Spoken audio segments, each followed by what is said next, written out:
Now to the trade wars. Key U.S. allies are retaliating after the Trump administration threatens to impose a massive tariff on European alcohol.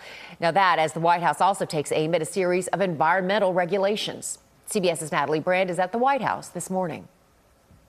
Secretary of State Marco Rubio is in Canada facing G7 partners amid an escalating trade war among allies. Mr. Secretary, what's your message to Canada? Writing on Truth Social Thursday, President Trump slammed the EU for a 50% tariff on whiskey, saying if it's not removed, the U.S. will put a 200% tariff on all wines and other alcohols from Europe.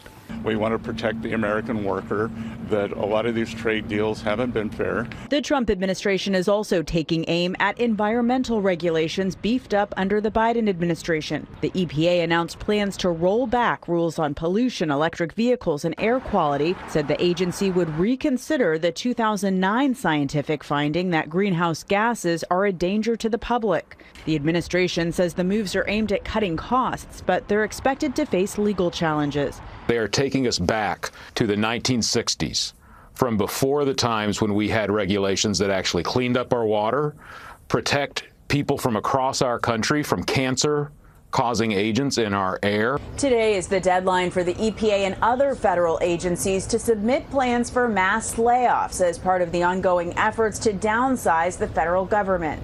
Over on Capitol Hill, lawmakers are staring down a Friday deadline to avert a partial government shutdown. Democrats need to decide if they're going to support funding legislation that came over from the House or if they're going to shut down the government. So far, it's looking like they plan to shut it down. Senate Minority Leader Chuck Schumer says there aren't the votes to advance the House-passed funding bill, proposing a smaller and shorter stopgap measure instead to give lawmakers more time to negotiate. Natalie Brand, CBS News, the White House. The U.S. Department of Agriculture has announced it's cutting 2 federal programs that provided funding to schools and food banks to buy directly from local farmers.